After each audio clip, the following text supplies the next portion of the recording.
YCP అధినేత జగన్మోహన్ రెడ్డి గారు తన ప్రణాళిక ఏంటో దాదాపుగా చెప్పేశారు. 2029 ఎన్నికలకు ఎలా వెళ్ళబోతున్నారు, ఎలాంటి దిశానిర్దేశం చేయబోతున్నారు అనేది ఒక రకంగా కార్యకర్తలకి. అయితే ఇందులో కీలకమైన అంశం, ఒకప్పుడు 2019 ముందు ఎలా అయితే పాదయాత్ర చేశారో, పాదయాత్ర చేసి అధికారంలోకి వచ్చారో, ఇప్పుడు కూడా జిల్లా టూర్లు ఉంటాయన్నారు, పాదయాత్ర ఉంటుంది అన్నారు. అయితే ఈ యువజన విభాగానికి ఈసారి ఎక్కువ ప్రాధాన్యత ఇస్తున్నారు. యువతని రాజకీయాల్లోకి రావాలి అంటే ఇక్కడ రెండు అంశాలు, ఒకటి ఎలాగా సీట్లు అయితే పెరిగే అవకాశం ఉంటుంది కాబట్టి అందుకని యువకుల్ని రెడీ చేస్తున్నారా, కొత్త వారికి అవకాశం ఇస్తారా, అలాగే పాదయాత్ర కాన్సెప్ట్ మరోసారి పాదయాత్ర చేస్తేనే అధికారంలోకి వస్తామని చెప్పి బలంగా నమ్ముతున్నారా, ఏం జరగబోతుంది ఇదే అంశం మీద చర్చించే ప్రయత్నం చేద్దాం. సార్, ఒక రకంగా 2019 గెలిచేశారు కాబట్టి గెలుపు గురించి ఎవరు మాట్లాడుకోరు, తర్వాత 2024 ఓడిపోయారు కాబట్టి ఓటమికి గల కారణాలు ఏంటి అనేది విశ్లేషించుకునే పనిలో పడాలి. అయితే పాత కాన్సెప్టే మంచిదనుకుని ముందుకు వెళ్దాం అనుకుంటున్నారా, ఎలా చూడాలి? అంటే బేసిక్గా తన ఒక 5 ఏళ్లకి ప్లాన్ చేసేసుకుని ఉన్నాడు అన్న విషయం స్పష్టమవుతుంది. ఒకటి, ఇప్పుడు ఫస్ట్ ఏడాది ప్రజల దగ్గరికి వెళ్ళాడు. ఇంతవరకు ఈవెన్ తెలంగాణలో బీఆర్ఎస్ కూడా చేయలేకపోతుంది కదా ఈ పని. ఏడాదిన్నర అయిపోయింది వాళ్ళకి, దగ్గరగా 2 ఏళ్ళు వస్తాయి, ఏడాదిన్నర అయింది వాళ్ళకి. డిసెంబర్లో కదా ఎన్నికలు జరిగింది. ఆ లెక్కను చూసుకున్నప్పుడు ఏడాదిన్నర అయ్యింది వాళ్ళ పరిపాలన. కేసీఆర్ ఓ సబ్బెట్టినట్టున్నాడు మొన్న ఈ మధ్యన, అంతే. అలాగే ఈ కేసీఆర్ బయటకు వచ్చి తిరిగే తక్కువ, కేటీఆర్, హరీష్ రావు ఇట్లా తిరుగుతుంటారు. అంటే మన బొత్స సత్యనారాయణ, పెద్దిరెడ్డి లాంటి వాళ్ళు తిరిగినట్టు అనమాట. డైరెక్ట్గా ఆయన అయితే జనంలో ఉండట్లేదు కేసీఆర్. బట్ ఇక్కడ జగన్మోహన్ రెడ్డి మొదటి నెల నుంచినే బిగిన్ చేసేసాడు. ప్లస్ గతంతో పోల్చుకుంటే తీరు మార్చాడు. ఇది సోషల్ మీడియాలో రోజు స్పందిస్తుండటం, ట్వీట్లు చేస్తుండటం, ఇట్లాంటివన్నీ కూడా రోజు ఒకటి మస్ట్గా ఉంటుంది. ఒక కీలకమైన అంశం మీద ప్రశ్నించడం ప్రారంభిస్తున్నాడు. అవసరమైతే 2-3 ఉంటున్నాయి. ఇది చంద్రబాబు నాయుడు, పవన్ కళ్యాణ్, లోకేష్ ఇంతకుముందు అనుసరించింది. అప్పుడు జగన్ ఆన్సర్ చేయలే. ఇప్పుడు వీళ్ళు ఈయనకి ఆన్సర్ చేయరు.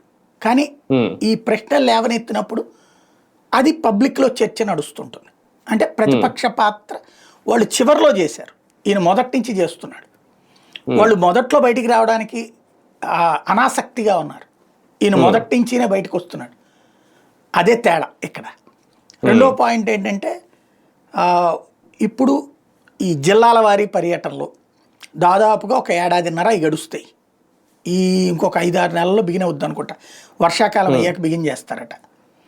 మనకి 175 అసెంబ్లీ నియోజకవర్గాలు, 26 జిల్లాలు, 26 జిల్లా, ఒక్కొక్క వారం ఒక్కొక్క జిల్లా. మధ్యలో ఏ పండగలప్పుడు గ్యాప్ అది తీసుకుంటే ఈ టోటల్గా చూసుకున్నప్పుడు 26 జిల్లాలు, 26 వారాలు. ఓవరాల్గా ఒక ఏడాది అనుకోవచ్చు టూర్ మొత్తం కలిపి, మధ్యలో బ్రేకులు పెట్టుకుని అది చేసుకుని ఇచ్చేసుకునేసేసి. అట్లాగా కంప్లీట్గా కార్యకర్తలతో మమేకం అవ్వడం అక్కడ చేయబోతున్నాడు. అప్పటికి దాదాపుగా ఇప్పటికి ఒక ఏడాది అయిపోయింది కదా, ఏడాదిన్నర అయిపోతుంది ఇవన్నీ బిగిన్ అయ్యేటప్పటికి. అక్కడి నుంచి బిగిన్ చేస్తే ఒక ఏడాదిన్నర, ఏడాది వేసుకోండి, 2.5 ఏళ్ళు. అప్పుడు పాదయాత్ర బిగిన్ చేస్తే దాదాపు 2 ఏళ్ళు జనంలో ఉంటాడు. ఒక 6 నెలల ముందు క్లోజ్ చేస్తాడు. ఈ మెయిన్ రీజన్ ఏంటి? జనంలో ఉన్నప్పుడు ఆటోమేటిక్గా అనేక అంశాలు తెర మీదకి వస్తుంటాయి. ప్రభుత్వం చేసేటటువంటి చర్యలు ఈ లోపన్నీ కూడా, ఇప్పుడు వీళ్ళు సంక్షేమం ఇచ్చేసాం, లేకపోతే P4తో పేదవాళ్ళందరూ పెద్దోళ్ళు అయిపోతున్నారు, లేకపోతే కనుక చదువులు అద్భుతంగా ఉన్నాయి, ఇట్లాంటివన్నీ కూడా పత్రికల ద్వారా చెప్పచ్చు. కానీ పబ్లిక్లోకి వెళ్ళినప్పుడు వాళ్ళు ఎట్లాగో మెయిన్ జగన్ ఎందుకు జనంలోకి వెళ్ళాల్సి వస్తుందంటే మీడియా వైఫల్యం అనాలి. ఎందుకని? మీడియా ప్యూర్లీ పొల్యూటెడ్ అయిపోయింది, కొలైడ్ అయిపోయింది. అటు వెర్షనో ఇటు వెర్షనో ఇచ్చే పత్రికలు అయినా తప్పించి ఇవాళ సాక్షిలో రాసినా నమ్మరు, ఈనాడు జ్యోతిలో రాయరు. ప్రభుత్వానికి సంబంధించినటువంటి వైఫల్యాలు రాసిన అధికారుల మీదకి తోసేస్తుంటారు. అదే జనం దగ్గరికి వెళ్ళినప్పుడు అధికారుల వైఫల్యమైన ప్రభుత్వాన్ని నిందిస్తారు తప్పించి అధికారిని తప్పుపట్టరు జనం. వాళ్ళకి ఎందుకని? వాళ్ళ అధికారికి ఓటేలా, ప్రభుత్వానికి ఓటేశారు, పార్టీకి ఓటేశారు. కాబట్టి అవి తను చెబితే ఎక్కదు, తను జనంలోకి వెళ్ళినప్పుడు వాళ్ళు మాట్లాడితే ఎక్కుతుంది, వాళ్ళు చెప్తే ఎక్కుతుంది. తద్వారా ప్రభుత్వం మీదన ఒక పెను అస్త్రాన్ని, ఓ బ్రహ్మాస్త్రాన్ని తీసివేస్తున్నాడు జగన్మోహన్ రెడ్డి. అంటే యువతకు అవకాశం ఇవ్వడం అంటే లాస్ట్ టైం మొన్న 2024 ముందు అంటే కొన్ని చోట్ల కొన్ని మార్పులు చేశారు. నియోజకవర్గాలు మార్చడం కానీ, కొత్త వారికి అవకాశం ఇవ్వడం, వారసులకు అవకాశం ఇవ్వడం. అలాగే కొన్ని చోట్ల విజయవాడ వెస్ట్ చూసుకుంటే ఆయన మైనార్టీ, ఆయన ఆటో డ్రైవర్కి ఎవరికి ఇచ్చారని, అలాగే అనంతపురం మడకసిరలో కూడా ఒక లారీ డ్రైవర్కి ఇచ్చారు. ఇలా అంటే ఇలాంటి కొన్ని వ్యూహాలు బెడిసికొట్టి మళ్ళీ ఇప్పుడు ఓన్లీ యువతకే అవకాశం ఎక్కువగా ఇచ్చే ఆలోచన ఏమన్నా చేస్తున్నారా? ఆ తరహా నిర్ణయాలు మళ్ళీ ఇప్పుడు ఏమన్నా తీసుకుంటే అది దెబ్బ అవుతుందా? జగన్ అనేవాడు కనుక లేకపోతే రాజకీయ పరమైనటువంటి మార్పు చేర్పులు లేని ఒక సుదీర్ఘ ప్రస్థానం లాగానే సాగిపోయేది ఆంధ్రప్రదేశ్. మీ కాంగ్రెస్కి తెలుగుదేశానికి ఏంటి తేడా? కాంగ్రెస్ పార్టీలో నాయకులంటే వాళ్ళు వాళ్ళ బిడ్డలు. అక్కడ ఇంకొకటి కొత్తోడికి ఛాయిస్ రాదు ఎప్పటికీ. దశాబ్దాల తరబడి అట్లా సాగిపోయింది. అలా సాగిపోయిన టైంలో తెలుగుదేశం అధికారంలోకి వచ్చి అనేక మంది కొత్త వాళ్ళకి అవకాశాలు ఇచ్చింది. ఇవాళ ఉన్నటువంటి సీనియర్ మోస్ట్లు అందరూ ఆ రోజున కొత్తోళ్లే కదా. ఆ రోజున కాంగ్రెస్ నుంచి వచ్చిన వాళ్ళు కూడా ఉన్నారు కొంతమంది. వాళ్ళు 5% ఉంటారు, కానీ హైయెస్ట్ వీళ్ళే. వాళ్ళందరూ ఇవాళ సెటిల్ అయ్యారు కదా. ఇప్పుడు తెలుగుదేశం ఏం చేస్తోంది? ఆ తప్పు చేస్తోంది. యూత్ అంటే ఎవరు? వాళ్ళు కొత్తగా సీట్లు ఇచ్చింది మొన్న నాయకుల కొడుకులు, అంతే కదా. ఇంకా కొత్తదనం ఏముంది? పేరు నానంటే మళ్ళీ వైసీపీ, నేను అంటోంది తెలుగుదేశం. కొత్త వాళ్ళకి ఇవ్వాల. ఇక్కడ జగన్ కూడా తన పార్టీ నాయకుల కొడుకులతో పాటుగా కొత్త వాళ్ళకి ఇచ్చాడు. లైక్ అతని పేరేంటి, నందిగామ దగ్గర అదే మైలవరం తర్వాత సింగనపల్లె, అట్లాగా చాలా మందిని. అంటే విజయవాడ వెస్ట్ అంతే కదా. హై రిచ్ ఫ్యామిలీస్ మీదకి ఒక సామాన్యుడిని వదిలిపెట్టాడు. బట్ ఫెయిల్ అయ్యాడు. కానీ ఆ ఫెయిల్ అయ్యారని చెప్పేసి అదేంటి, ఫెయిల్యూర్కి 100 కారణాలు ఉన్నాయి. ఆ కారణం వాళ్ళ మీద రుద్దట్లేదు అతను. భవిష్యత్తు కావాలి అంటే ఇప్పుడు ఇతర పార్టీల నుంచి వచ్చిన వాళ్ళు ఈయనతో ఉన్నారు. మొన్న అధికారం పోగానే ఏమైపోయారు? వెళ్ళిపోవాలా సామినేని ఉదయభానులు, బాలినేనులు, ఇట్లాంటి వాళ్ళు. వాళ్ళని నమ్ముకోవడం కంటే మనం తయారు చేసిన నాయకులు ఎట్లా, మనం తయారు చేసినప్పుడు ప్రేమతో ఉంటారు. ఇప్పుడు తిరుపతి గురుమూర్తి ఎన్ని ఒత్తిళ్ళు వచ్చి ఉంటాయి, కదలట్లేదుగా అతను. ఎందుకు? అట్లాంటి వాడికి అవకాశం ఎవరిస్తారు అసలు? ప్రాక్టికల్గా మాట్లాడాలంటే తన దగ్గర ఒక ఫిజియోథెరపిస్ట్గా పనిచేసిన వ్యక్తికి మొత్తం ఖర్చు పెట్టుకుని, జగన్ దగ్గర ఉన్న స్పెషల్ ఏంటంటే నందిగం సురేష్ ప్రాణం అంతే. ఎందుకని అట్లా చేశాడు ఆయన, అంతే. అట్లాంటి వాళ్ళని ఎంకరేజ్ చేయాలి. ఇప్పుడు సీనియర్లతో వచ్చేటప్పటికి ఒక కరప్షన్ ఉంటుంది, లేదా వాళ్ళకి అలవాటు అయిపోయి ఉంటుంది. ఇది కాబట్టి ఇది ఒక కాన్సెప్ట్. అలాగని సీనియర్లు వదిలే రకం కాదు. కొత్త తరాన్ని తయారు చేసే మెంటాలిటీ ఉన్నాడు. ఆ ఛాయిస్లు ఇచ్చాడు. ఫస్ట్ ట్రిప్ సక్సెస్ అయ్యాడు. 14లో అట్లా కొంతమందిని తీసుకొచ్చాడు, 19లో అట్లా కొంతమందిని తీసుకొచ్చాడు. ఇప్పుడు ఇంకా అవసరం ఉంది. 24లో ఫెయిల్ అయ్యాడు. 24లో కూడా తెచ్చాడు కొత్త వాళ్ళు. 29కి వచ్చేటప్పటికి 225 సీట్లు కాబోతున్నాయి. మహిళలు కూడా కావాలి పెద్ద ఎత్తున. కాబట్టి ఛాయిస్లు ఉంటాయి. మీరు తిరగండి, పని చేయండి, నేను ఇస్తానని చెప్తున్నాడు. అవకాశం ఇచ్చే ఇది ఉంది. అయితే సీనియర్లను వదిలేసి కాదు, సీనియర్లతో పాటు సైమల్టేనియస్గా ఇచ్చుకొస్తాడు అనమాట. అంటే నాయకుల్ని తయారు చేయాలనుకుంటున్నారు. నిన్న ఆయన మాటలను బట్టి చూస్తే ఇప్పుడు మీరు అన్నట్టు 225 సీట్లు కనుక వస్తే నాయకుల అవసరం కూడా తయారు చేయాలి. కానీ ఒకటిసారి ఇప్పుడు ఇందాక చెప్పిన పేర్లు ఏవైతే ఉన్నాయో ఒక 3-4 మడకసిర కానీ, వెస్ట్ కానీ, విజయవాడ వెస్ట్ కానీ, ఇలాగా వీళ్ళందరూ ఆర్థికంగా అంతగా లేకపోయినా సరే, మామూలుగా ఒక ఎమ్మెల్యేగా పోటీ చేయాలంటే చాలా ఖర్చు పెట్టాలి, చాలా డబ్బు ఉండాలి. కానీ అలాంటి వాళ్ళకి జగన్మోహన్ రెడ్డి గారు ఆర్థికంగా సపోర్ట్ చేసి డబ్బులు ఇచ్చి కార్లే ఇచ్చి వాళ్ళని తీసుకొచ్చారు మొన్న అని. ఓకే, అది ఫెయిల్ అయింది. తర్వాత వాళ్ళు ఇప్పుడు ప్రతిపక్షంలో ఉన్న ₹1 ఖర్చు పెట్టి జనాల్లోకి వెళ్ళే పరిస్థితి లేరు. అలాంటి వాళ్ళు మళ్ళీ అలాంటి ప్రయోగం చేస్తే అది సక్సెస్ అవుతుందా అనేది ఎలా చూడాలి? వాళ్ళకి బుర్ర ఉండాలి. ఒక అద్భుతమైన అవకాశం వచ్చాక ఇక్కడ ప్రజల దగ్గరికి వెళ్ళాలని డబ్బు ఎందుకని నాకు అర్థం కాల. ఒక ఎమ్మెల్యే క్యాండిడేట్కి ఇప్పుడు కోర్టులు రాజకీయాలు అవి నడపాలంటే ప్రజల దగ్గరికి వెళ్ళడానికి డబ్బులు కావాలి. ఇక్కడ వీళ్ళు సామాన్యులు కదా. కమ్యూనిస్టులు చూసి నేర్చుకోమనండి, భారతీయ జనతా పార్టీని చూసి నేర్చుకోమనండి. అంటే ఈ రోజుల్లో ఒక నాయకుడు వెనకాల 10 మంది కార్యకర్తలు రావాలంటే వాళ్ళకైనా ఖర్చు పెట్టాలి కదా. భారతీయ ఫ్రీగా జనతా ఎవరు పార్టీకి రావట్లేదు. ఎందుకు ఖర్చు అవ్వట్లేదు, కమ్యూనిస్ట్కి అంటే ఎందుకు ఖర్చు అవ్వట్లేదు? ఆ పార్టీల విధానాలు, ఆ సిద్ధాంతాలు వేరు కదా సార్. వాళ్ళు నేర్పాలి క్యారేజీలు కదా పెట్టుకుని నువ్వు. వచ్చేస్తారు అవసరం అయితే నీ దగ్గర అది పొద్దున్నే. నేర్పాలి. ఇప్పుడు నిన్న జగన్ దగ్గరికి వచ్చిన వాళ్ళు, పరిగెత్తుకొచ్చిన వాళ్ళు ఎవరు డబ్బులు ఇస్తే వచ్చారు, ఎవరు మందిస్తే వచ్చారు? వైసీపీకి ఆ టీం ఉంది, పేదల టీం ఉంది. పేదలు ఒక బలమైనటువంటి ఒక గోడ వాళ్ళకి. ఆ గోడని వీళ్ళు వినియోగించుకోవాలి. వీళ్ళు అరే మనకు అద్భుతంగా అవకాశం వచ్చేసింది, ఎమ్మెల్యేగా ఓడిపోయాం అనేసి నువ్వు పక్కకెళ్ళి కూర్చుంటే ఇంకెందుకు నువ్వు నాయకుడిగా ఎదుగుతావు? ఎప్పుడు ఎదుగుతావు? ఇక రాదు మాకు అవకాశాలు అని ఏడుస్తూ కూర్చోడు మేము జీవితకాలం. ఒక అవకాశం ఇచ్చాడు, ఇవాళ ఓడావు, తిరుగు, పని చేయి, కష్టపడు. నందిగం సురేష్ పని చేస్తున్నాడుగా, పారిపోలేదుగా. అంత కష్టాలు పడ్డా కూడా ఇవాళకి కూడా జైలు మీద జైలు, కేసుల మీద కేసులు, కానీ పని చేస్తున్నాడు కదా, కష్టపడుతున్నాడు కదా. నేర్చుకోవాలి కదా అది. అలా తిరగలేదు. నేను కూర్చుంటే నాకు అర్జెంటుగా ఎమ్మెల్యే ఇచ్చేసేసి, నన్ను గెలిపిచ్చేసేసి, నా మంత్రి పదవి ఇచ్చేసేసి, ఆ తర్వాత నేను అవతల పార్టీలోకి వెళ్ళి కూర్చుంటాను, లేకపోతే కనుక సైలెంట్గా కూర్చుంటాననేవాడు అనవసరం. రాజకీయాలకు కూడా వేస్ట్ అట్టంటే వాళ్ళు. అలాంటి వేస్ట్ ఫెలోస్ దూరంగా పెట్టాలి. కానీ పాదయాత్ర, ఈ జిల్లాల టూర్లు, ఈ కాన్సెప్ట్ మళ్ళీ రిపీట్ అవుతుందా చూడాలి. అంటే బేసిక్ కాన్సెప్ట్ ఏంటంటే ఇక్కడ పాదయాత్ర అనేది ఒక ఊపు తెచ్చింది నిన్న ఆ మొక్క అన్నాక. అయితే జగన్కి ఆటోమేటిక్గా చెక్ పెట్టేందుకు పవన్ రంగంలోకి దిగుతాడు. ఇవాళ తెలుగుదేశంలో చంద్రబాబు నాయుడు, లోకేష్ జగన్కి పోటీ కాదు, క్రౌడ్ పుల్లింగ్లో. రోడ్డు మీద కాళ్ళు వస్తే పార్టీ కార్యకర్తలు ఎగబడి రావాలి. జనం పరుగులు ఎత్తుకుని వచ్చేటటువంటి వాళ్ళు వీళ్ళిద్దరికే, పవన్ కళ్యాణ్కి, జగన్కే.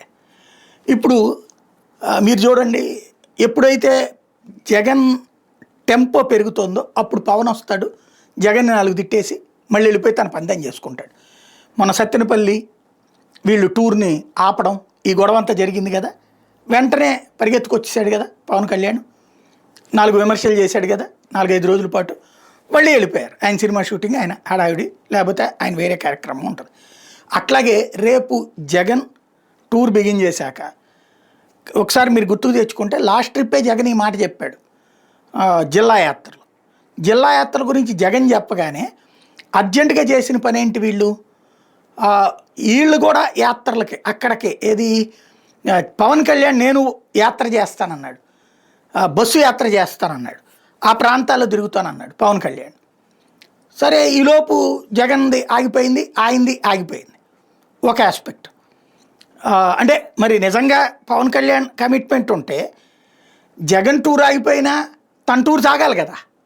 అంటే జగన్ చేస్తేనే తన టూర్ చేస్తాడు. ఇప్పుడు రేపు జగన్ బస్సు యాత్ర ఇదే ఈ జిల్లాల యాత్రలు బిగిన్ చేశాడు అనుకో, పవన్ అప్పుడు దించుతారు కంపల్సరీగా, లేదా పవనే దిగుతాడు అప్పుడు. రేపు జగన్ పాదయాత్ర పెట్టాడు అనుకోండి, పవన్ బస్సు యాత్ర పెట్టచ్చు ఇంకోవైపున. తద్వారా ఆటోమేటిక్గా గేము పై గేము వీళ్ళిద్దరి మధ్యనే నడుస్తుంది. అప్పుడు ఎలా ఉంటుందో చూడాలి. కానీ మళ్ళీ నవరత్నాల కాన్సెప్ట్ రిపీట్ అయ్యే అవకాశం ఉంటుందా సార్ ఒకవేళ పాదయాత్రలు? ఎందుకంటే గతంలో పాదయాత్ర అంటేనే నవరత్నాలు, ఆయన ఎక్కడ ఏ రత్నం ప్రకటిస్తారు అనేది అలాగే ఆయన ప్రకటించుకుంటా వెళ్ళి ఆ పాదయాత్ర పూర్తి చేశారు. ఇప్పుడు ఎలా ఉండే అవకాశం ఉంటుంది? ఒకవేళ ఇంకో పేరు పెట్టచ్చు, నవరత్నాలు అని ఎందుకు అనాలి? వీళ్ళు సూపర్ 6 అన్నారు, ఆయన సూపర్ 7 పెట్టచ్చు, లేదా ఇంకో పేరు పెట్టచ్చు దానికి. అందులో ఇప్పుడు తను పెట్టినటువంటి పథకాలన్నీ కూడా ఇన్నోవేటివే, క్రిందటిసారి చెప్పినాయి. అది అసాధ్యం అనుకున్నారు అందరూ, సుసాధ్యం చేశాడు. దానికంటే ఎక్కువ ఇస్తానన్నటువంటి వాళ్ళు ఓ నవరత్నాల్లో ఒక 3 తగ్గించిన వాళ్ళు ఆ 6 కూడా పూర్తి చేయలేక నానా తిప్పలు పడుతున్నారు. కాబట్టి ఇందులో ఇచ్చిన దాన్నే గొప్పగా ఫీల్ అవ్వండి, ఇవ్వని దాన్ని మీ కర్మ అన్నట్టుంది పరిస్థితి. ఇది రేపు పొద్దున జగన్ ఇంకో కొత్తదనం తీసుకెళ్తాడు. ఒకటి, అతనికి ఎవరున్నారో కానీ కార్పొరేట్ స్టైలా లేకపోతే అతనే ఆలోచిస్తాడో తెలియదు, కానీ పథకాల విషయంలో మాత్రం ఇప్పుడు జగన్ ఇచ్చిన దానికి కొనసాగింపే ఉంది తప్పించి ప్రభుత్వం దగ్గర.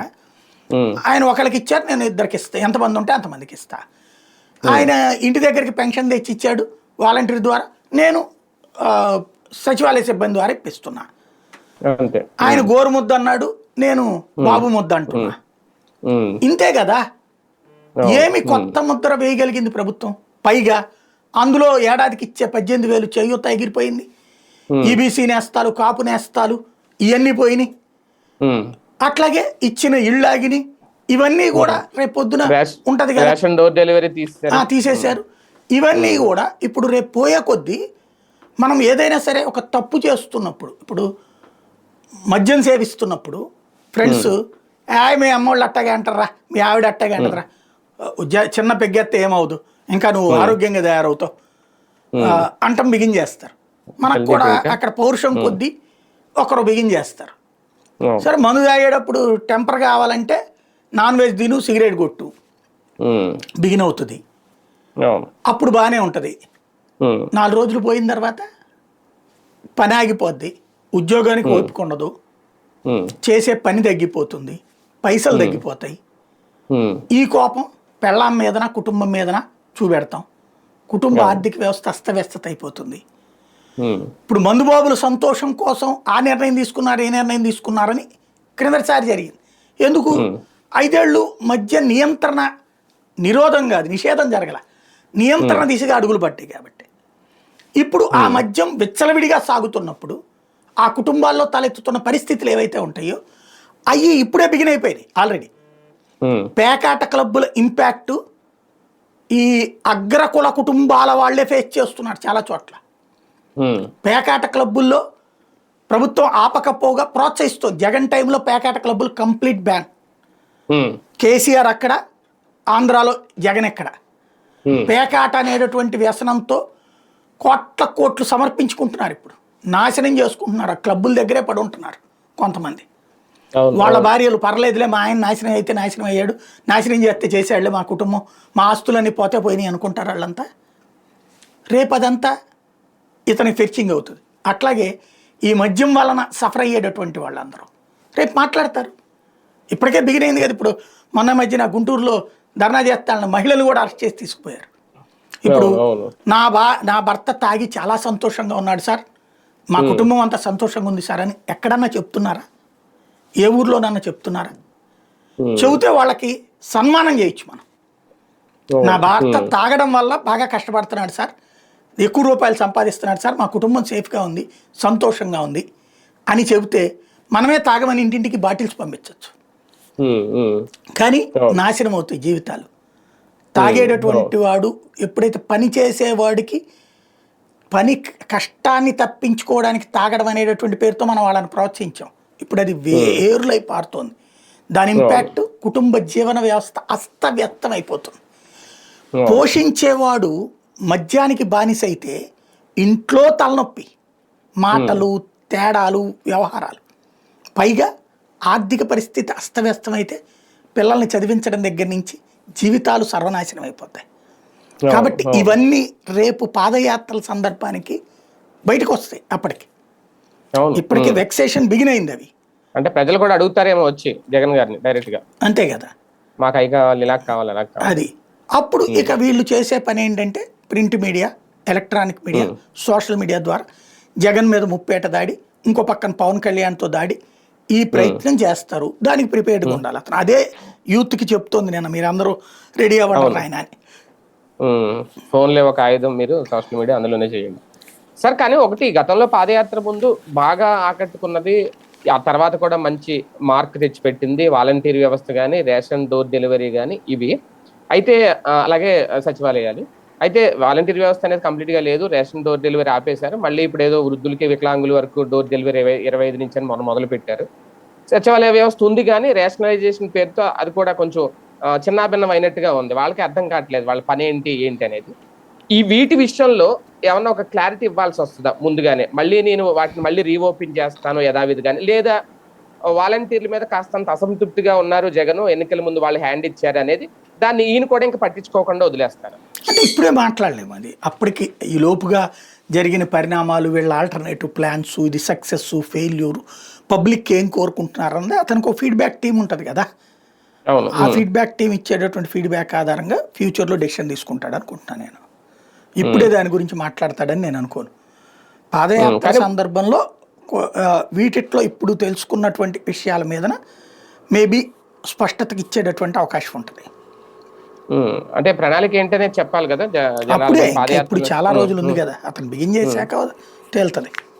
సార్ ఒకటి మొన్న పెద్దిరెడ్డి రామచంద్రారెడ్డి గారు అన్నారట, మరి అది నాకు క్లారిటీ లేదు కానీ పత్రికల్లో వచ్చింది, కేంద్ర పెద్దల నుంచి ఒక కీలక మంత్రి నుంచి నాకు అందిన సమాచారం 2027లోనే ఎన్నికలు వచ్చేస్తాయి అనేది. ఆ ఆ ఉద్దేశంలో ఏమన్నా కొంచెం ఏమన్నా త్వరగా ప్రిపేర్ అవుతున్నారా? అదైతే కనుక పాదయాత్ర వెంటనే చెప్పేవాడు కదా. పాదయాత్ర ఫ్యూచర్లో చేస్తానన్నాడు కానీ ఇప్పుడే అని కాదు. అది ఆయన త్వరలో పెద్దిరెడ్డి అన్నారు, గారు డేట్ ఏం ఏంటంటే ఈ చెప్పలేదు. మధ్యన మళ్ళీ ఇన్యాక్టివ్ అవుతున్నారు కార్యకర్తలు, కేసులు ఈ భయాలతో అనే ఉద్దేశంతో ఎంకరేజ్ చేయడానికి ఆ మాట అని ఉంటారు. కరెక్ట్ గా ఆ రోజే టీడీపీ సమావేశం రోజు అన్నారట, విస్తృత అదే సమావేశం. మామూలుగా వీళ్ళ సమావేశాల్లో యాక్టివిటీ పెంచడం కోసం మాట్లాడుతున్నారు ఆయన. అంత మించి ఏం లేదు. నాకు తెలిసి 27కి అసలు జనాభా లెక్కల తేల్చడమే 27 మార్చి దాకా పడుతుంది. జనాభా లెక్కల తర్వాత నియోజకవర్గాల పునర్విభజన ఇంకొక 6 నెలలు పడుతుంది. అప్పటికి 28 అయిపోతుంది. ఆ తర్వాత దానికి అనుగుణంగా ఎలక్షన్ కమిషన్ సిస్టమ్స్ ఇవన్నీ కలిపేటికి 29కే జరుగుతాయి ఎలక్షన్. ముందు సార్ వచ్చే అవకాశం లేదు. అసలు జగన్మోహన్ రెడ్డి గారి పాదయాత్ర జరుగుద్దా, జరగనిస్తారా? లాస్ట్ టైం యువగళానికి జీవో 1 తీసుకొచ్చి అప్పుడు కొన్ని ఆంక్షలు పెట్టారు. ఇప్పుడు మొన్న పొదిలి ఈ రెంటపాల తర్వాత కూడా ఏదో కొన్ని ఆంక్షలు తీసుకొస్తారు. అలాంటిది పాదయాత్రకి ఈయన సిద్ధమవుతుంటే జరుగుతుందా అనుకోవచ్చా, లేదంటే ఏమన్నా ఆంక్షలు విధిస్తారా? మీరు చెప్పినట్టు జీవో 1 తర్వాతనే తిరిగాడు కదా లోకేష్. అవును, అప్పుడు మరి ఈయన ఎందుకు ఆగుతాడు? ఎవరు ఆగరు. ఇవన్నీ ఆ లోకేష్కి ఒక సింపతి తెచ్చిపెట్టింది జగన్. ఆ మైక్ లాక్కోబోయిన పోలీసులు, బెంచి మీద నుంచున్న లోకేష్, ఆయన ఒక పేట పట్టుకొని వెళ్ళేవారు. అది ఒక స్ట్రాటజీ. ఇప్పుడు లేకపోతే పొదిలెప్పుడు లేనంత టెంపరు మన సత్తెనపల్లికి ఎందుకు వచ్చింది?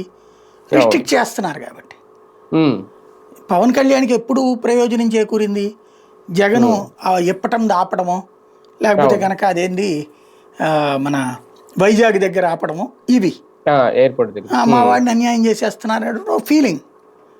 ఎప్పుడైనా సరే కార్యకర్తకి మా నాయకుడు సేఫ్గా దర్జాగా తిరగాలి అనే లెక్క ఉంటుంది. దానివల్ల అర్జెంటుగా ఎడిక్ట్ అయిపోతారంటే కాదు, ఆల్రెడీ ఎడిక్ట్ అయిన కార్యకర్త. కానీ మిగతా సామాన్య ప్రజల్లో ఒక చర్చకి తావిచ్చింది ఏంటి? అణచేస్తున్నాడ్రా, హింసించేస్తున్నాడ్రా, వేధిస్తున్నాడ్రా అనేటు. ఇప్పటికి కూడా వైసీపీ వాళ్ళ మీదనే ఇన్ని కేసులు పెట్టిన పెద్దగా సింపతి రాకపోవడానికి కారణం ఏంటి? నువ్వు అధికారంలో ఉన్నప్పుడు నువ్వు వేధించావుగా అని చెప్పేసి. అయితే 5 ఏళ్ళు వేధిస్తూ ఉంటాము అన్నారనుకోండి, అప్పుడు అదే నెగిటివ్ వీళ్ళ మీద వస్తుంది కదా. కాబట్టి చూడాలి అప్పుడు ఏం చేస్తారనేది. రైట్, చూద్దాం. మొత్తానికి జగన్మోహన్ రెడ్డి గారు అయితే 2029 ఎన్నికలకు సంబంధించి ఒక బిగ్ ప్లానింగ్ తో అయితే ఉన్నారు. ఆయన జిల్లా టూర్లు ఉంటాయంటున్నారు, అలాగే పాదయాత్ర కూడా ఉండే అవకాశం ఉందని తేల్చి చెప్పేశారు. ఇక కార్యకర్తలకు ఒక రకంగా ఇది గుడ్ న్యూసే అందరికి. వాళ్ళు కూడా సిద్ధంగా ఉన్నారు, ఎప్పుడు వెళ్ళాలో జగన్తో ఎప్పుడు ఉండాలి. కాకపోతే తర్వాత ఎలా ఉంటాయి నిర్ణయాలు, అలాగే ఎలాంటి ఆంక్షలు విధిస్తారు, జరగనిస్తారా, ఇబ్బందులు పెడతారా, ఏం జరుగుతుందని వేచి